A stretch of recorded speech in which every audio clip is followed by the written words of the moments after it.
오늘 아침 말씀은 신약성경 야고보서 1장입니다. 히브리서 다음에 야고보서.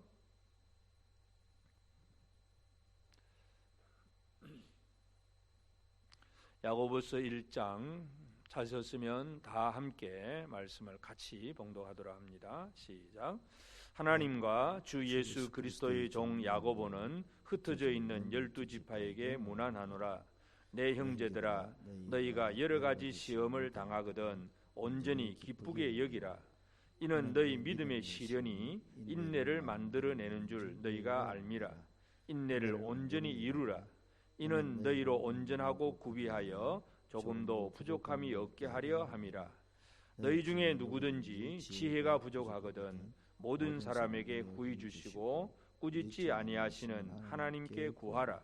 그리하면 주시리라. 오직 믿음으로 구하고 조금도 의심하지 말라. 의심하는 자는 마치 바람에 밀려 요동하는 바다 물결 같으니 이런 사람은 무엇이든지 주께 얻기를 생각하지 말라.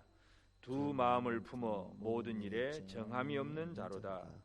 낮은 형제는 자기의 높음을 자랑하고 부한 자는 자기의 낮아짐을 자랑할지니 이는 그가 풀의 꽃과 같이 지나감이라. 해가 돋고 뜨거운 바람이 불어 풀을 말리면 꽃이 떨어져 그 모양의 아름다움이 없어지나니 부한 자도 그 행하는 일에 이와 같이 쇠잔하리라. 시험을 참는 자는 복이 있나니 이는 시련을 견뎌낸 자가 주께서 자기를 사랑하는 자들에게 약속하신 생명의 면류관을 얻을 것이기 때문이라. 사람이 시험을 받을 때에 내가 하나님께 시험을 받는다 하지 말지니 하나님은 악에게 시험을 받지도 아니하시고 친히 아무도 시험하지 아니하시느니라. 오직 각 사람이 시험을 받는 것은 자기 욕심에 끌려 미혹됨이니 욕심이 잉태한즉 죄를 낳고 죄가 장성한즉 사망을 낳느니라. 내 사랑하는 형제들아, 속지 말라. 온갖 좋은 은사와 온전한 선물이 다 위로부터 빛들의 아버지께로부터 내려오나니 그는 변함도 없으시고 회전하는 그림자도 없으시니라. 그가 그 피조물 중에 우리로 한 첫 열매가 되게 하시려고 자기의 뜻을 따라 진리의 말씀으로 우리를 낳으셨느니라. 내 사랑하는 형제들아, 너희가 알지니 사람마다 듣기는 속히 하고 말하기는 더디하며 성내기도 더디하라. 사람이 성내는 것이 하나님의 의를 이루지 못함이라. 그러므로 모든 더러운 것과 넘치는 악을 내버리고 너희 영혼을 능히 구원할 바 마음에 심어진 말씀을 온유함으로 받으라. 너희는 말씀을 행하는 자가 되고 듣기만 하여 자신을 속이는 자가 되지 말라. 누구든지 말씀을 듣고 행하지 아니하면 그는 거울로 자기의 생긴 얼굴을 보는 사람과 같아서 제 자신을 보고 가서 그 모습이 어떠했는지를 곧 잊어버리거니와 자유롭게 하는 온전한 율법을 들여다보고 있는 자는 듣고 잊어버리는 자가 아니요 실천하는 자니 이 사람은 그 행하는 일에 복을 받으리라. 누구든지 스스로 경건하다 생각하며 자기 혀를 재갈 물리지 아니하고 자기 마음을 속이면 이 사람의 경건은 헛것이라. 하나님 아버지 앞에서 정결하고 더러움이 없는 경건은 곧 고아와 과부를 그 환난 중에 돌보고 또 자기를 지켜 세속에 물들지 아니하는 그것이니라. 아멘. 이제 오늘 이 아침에 야고보서 1장을 이제 보게 됩니다. 우리 야고보는 성경에 야고보라는 것, 또 구약에는 야곱이나 야고보 같은 이제 이름인데 여러 사람들이 있습니다. 이 야고보서를 누가 썼느냐, 이 야고보가 누구냐 하는 문제에 대해서 대부분의 학자들이 예수님의 동생 야고보를 얘기를 합니다. 예수님의 동생은 원래 예수님이 부활하시기 전까지만 해도 예수를 주님으로 고백을 못한 그냥 자기 형님이니까 그냥 그렇게 따라다니던 사람이었습니다. 그러나 이제 예수님 부활 이후에 이 동생들도 기도하는 자리에 함께 있었고 성령을 같이 받은 사람이고, 그래서 이제 이 야고보는 그 요한의 형제 야고보, 그는 제일 첫 번째 이제 순교를 당했고, 이 예수님 동생 야고보는 이제 예루살렘 교회에서 이제 지도자가 됩니다.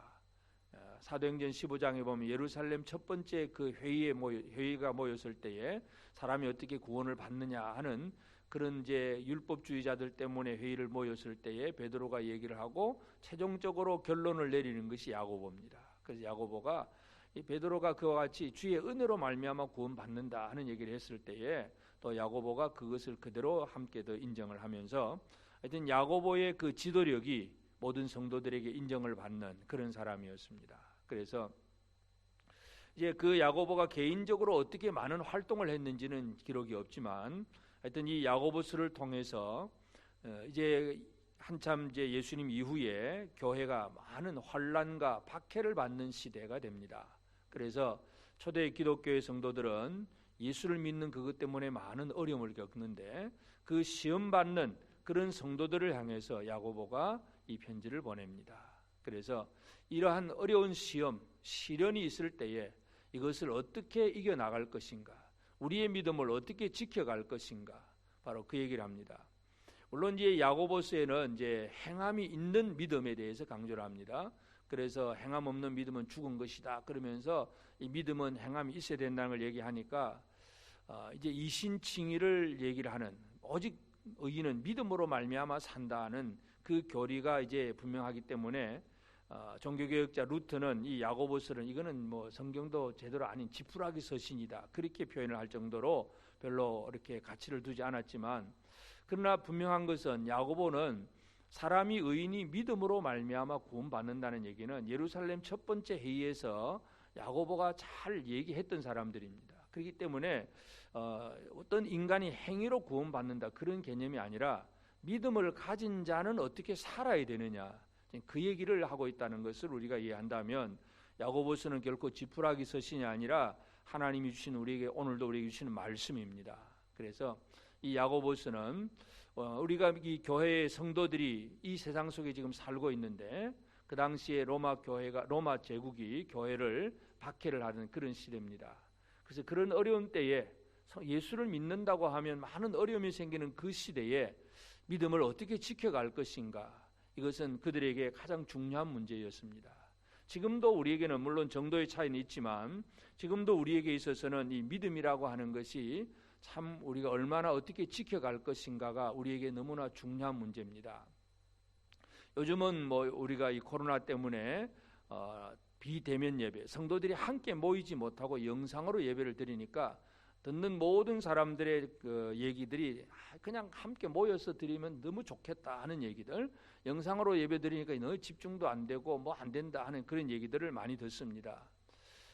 결국은 이제 이러한 상황들이 오래 가면 제일 이제 힘든 일이 바로 믿음이 연약한 자들의 그 연약한 성도들의 믿음이 흔들리기 시작하고, 그래서 무너지고 믿음이 떨어지고 이제 이런 일들이 생겨날 것, 이런 것들을 우리가 한번 주의 깊게 살펴볼 필요가 있습니다. 그래서 이렇게 어떤 로마가 교회를 박해하던 그런 정도의 박해는 아니지만 스스로 그냥 이 함께 잘 모이지 못함으로 믿음이 흔들리거나 연약해지는 그런 일들은 우리도 지금 얼마든지 있을 수 있다는 것입니다. 그렇기 때문에 믿음을 얼마나 어떻게 잘 지켜갈 것인가, 이것은 우리에게 언제 어떤 시대이든지 가장 중요한 문제입니다. 그래서 오늘도 야고보서 1장을 통해서 우리에게 준 믿음을 어떻게 지켜갈 것인가 하는 문제를 한번 1장에서 살펴볼 수 있는데, 2절에 보면 내 형제들아 너희가 여러 가지 시험을 당하거든 온전히 기쁘게 여기라.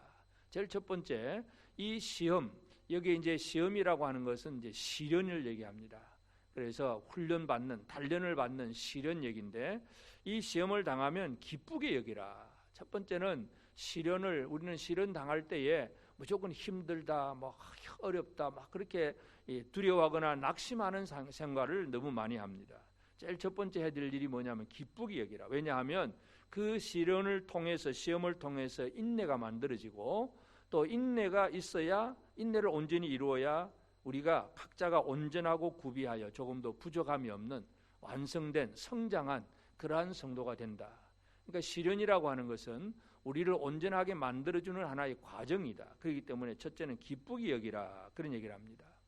두 번째는 그런 시련의 과정 속에서 하나님 앞에 기도하라, 구하라는 얘기입니다. 5절부터 8절 사이는 누구든지 지혜가 부족하거든 모든 사람에게 후히 주시고 꾸짖지 아니하신 하나님께 구하라. 그리하면 주시리라. 이 시련의 시간, 이 시련의 기간 동안 우리 힘으로는 시련을 이겨나갈 수 없습니다. 하나님 앞에 도움을 구해야 됩니다. 그 중에 특별히 이제 지혜를 구하라 그렇게 얘기를 합니다.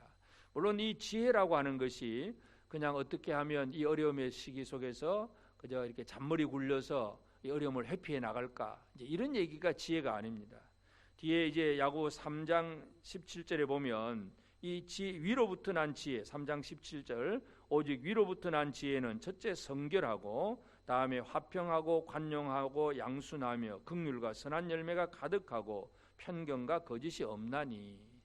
지혜라고 하는 것은 성결, 화평, 관용, 양순, 긍휼, 선한 열매, 편견과 거짓이 없이 이런 것들이 있어야 된다는 것입니다. 그러니까 시련을 당하더라도, 시험을 당하더라도 이러한 성결과 화평, 긍휼 이런 것들을 이루어 나가는 삶이 바로 지혜로운 생활입니다.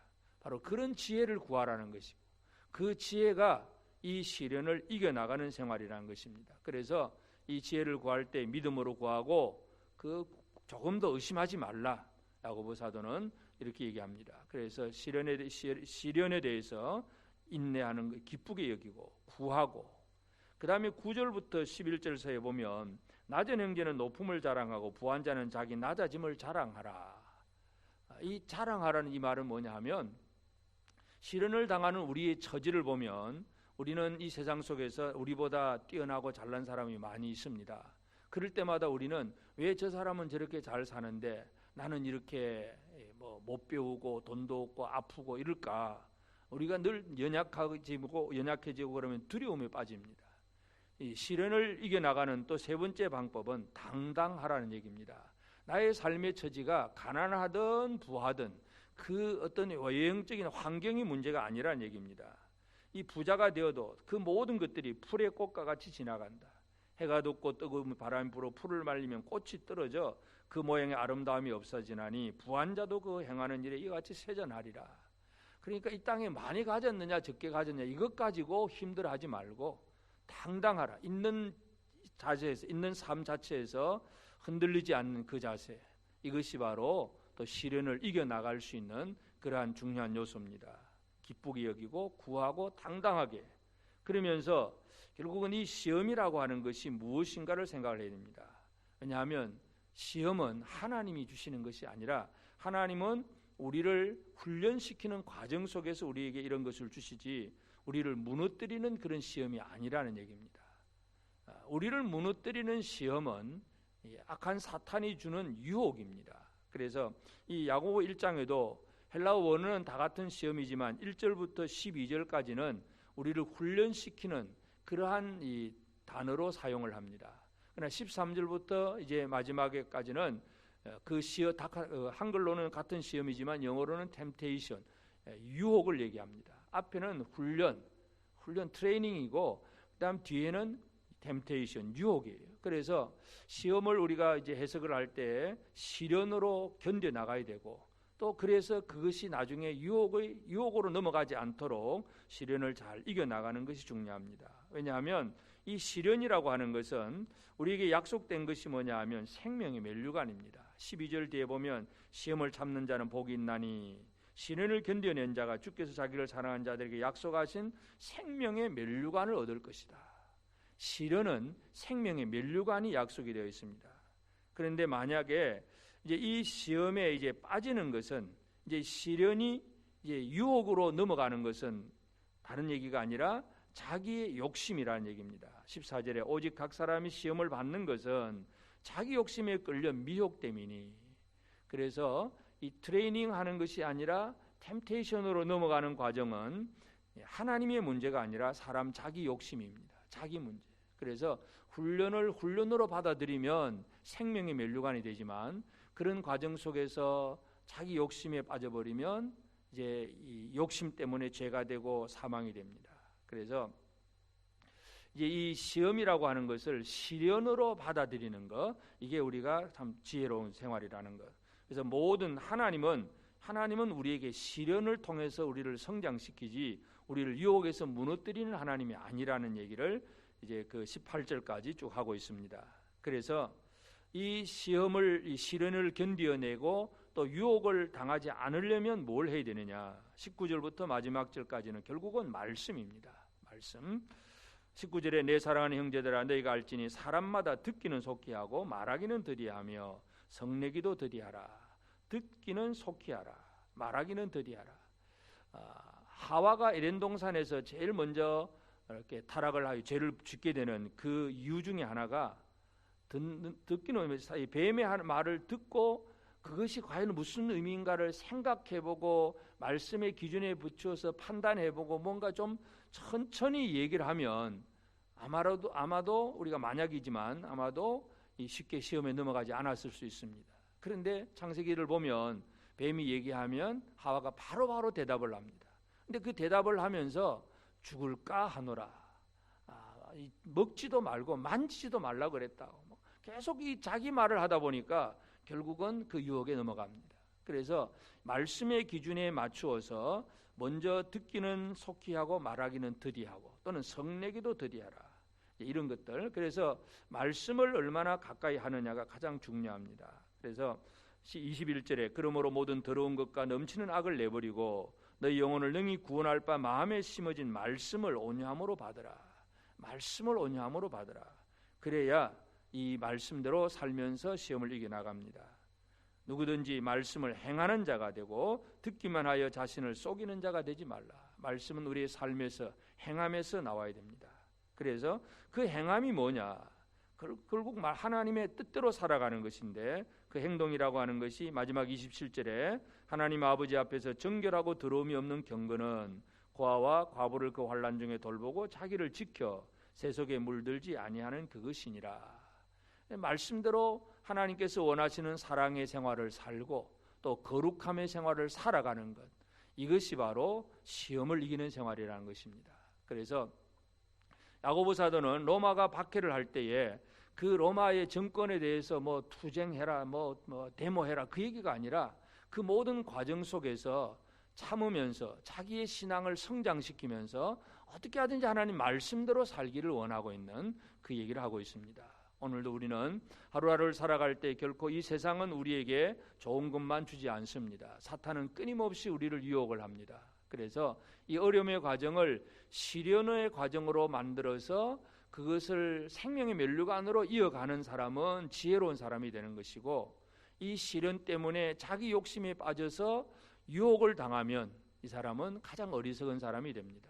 오늘도 우리는 바로 이러한 것들이 우리 앞에 놓여져 있음을 늘 기억하면서 우리에게 닥쳐지는 이러한 어려운 경우들, 어려운 일들을 기쁘게 여기면서 하나님 앞에 지혜를 구하고 당당하게 말씀으로 힘을 얻어 살아가는 우리가 되어서 오늘도 하나님 함께 하시는 은혜를 누리고 우리에게 약속된 생명의 면류관을 제대로 받아 누릴 수 있는 그런 우리 모두가 꼭 되어지기를 바랍니다. 기도하겠습니다. 하나님 아버지, 크신 은혜를 감사합니다. 오늘도 새 아침 주시고 또 기도하게 하시는 아버지 하나님, 참으로 우리가 이 땅 위에서 여러 가지 힘들고 어려운 일을 겪습니다. 물론 우리가 초대교회 성도들처럼 정말 그렇게 큰 박해를 지금 당하고 있는 건 아니지만, 그러나 저 북한 땅이나 또 공산당이 지배하고 있는 저 중국 땅이나 여러 가지 또 무슬림이 지배하는 그러한 땅에서 우리 기독교인들은 또 여러 가지 지금도 많은 박해를 받고 있습니다. 하나님, 그러나 이 큰 어려움들이 크건 작건 또 많이 있건 적게 있건 간에 어려움은 분명히 있는 것이고 우리가 믿음을 가지고 그 어려움을 이겨나가야 될 터인데, 하나님 아버지, 사랑하는 우리 온 성도들의 삶 속에 역사하여 주옵소서. 우리가 시험을 당할 때에 이 시련을 우리의 성장의 과정으로 삼을 수 있는 그러한 우리 성도들, 지혜로운 성도들이 되게 하시사 우리로 하여금 참으로 생명의 면류관을 얻는 그 자리로 나아가는 그러한 지혜의 삶이 되게 하옵소서. 이 어려움의 시기를 통해서 자기 욕심에 끌려서 유혹에 넘어가는 어리석은 자가 되지 않도록 도와주옵소서. 말씀으로 온전히 하나님의 뜻을 이루므로 살아갈 수 있는 우리 온 성도들 되게 하여 주옵소서. 오늘도 이 아침 깨어서 기도하는 성도들 위해 주의 크신 은혜와 권능으로 역사하여 주시옵소서. 아버지 하나님 앞에 기도하며 말씀 앞에 나온 성도들이 위로부터 내리는 놀라운 은혜와 능력을 힘입게 하옵소서. 또 우리 사랑하는 성도들, 특별히 질병이나 연약한 모든 성도들을 기억하시고 주의 말씀과 은혜 가운데 든든히 세우시고 치유하여 주시고 강건케 하옵소서. 병원에 입원 중인 우리 홍영희 권사님, 주께서 강건함을 더하여 주시고 치유하여 주시옵소서. 여러 질병과 연약함 속에 있는 모든 성도들이 이런 어려움의 과정들을 믿음으로 잘 이겨나갈 수 있는 그러한 우리 모든 성도들 되도록 도와주시옵소서. 이 시간 비는 사랑하는 성도들의 모든 삶 속에 역사하시고 우리 성도들의 가정과 직장과 우리 자녀들의 학업과 모든 삶 속에서 놀라운 하나님의 은총이 나타나도록 주님 우리 가운데 역사하여 주옵소서. 감사하옵고 예수님의 이름으로 기도드리옵나이다. 아멘. 하늘에 계신 우리 아버지, 아버지의 이름을 거룩하게 하시며 아버지의 나라가 오게 하시며 아버지의 뜻이 하늘에서와 같이 땅에서도 이루어지게 하소서. 오늘 우리에게 일용할 양식을 주시고 우리가 우리에게 잘못한 사람을 용서하여 준 것 같이 우리 죄를 용서하여 주시고 우리를 시험에 빠지지 않게 하시고 악에서 구하소서. 나라와 권능과 영광이 영원히 아버지의 것입니다. 아멘.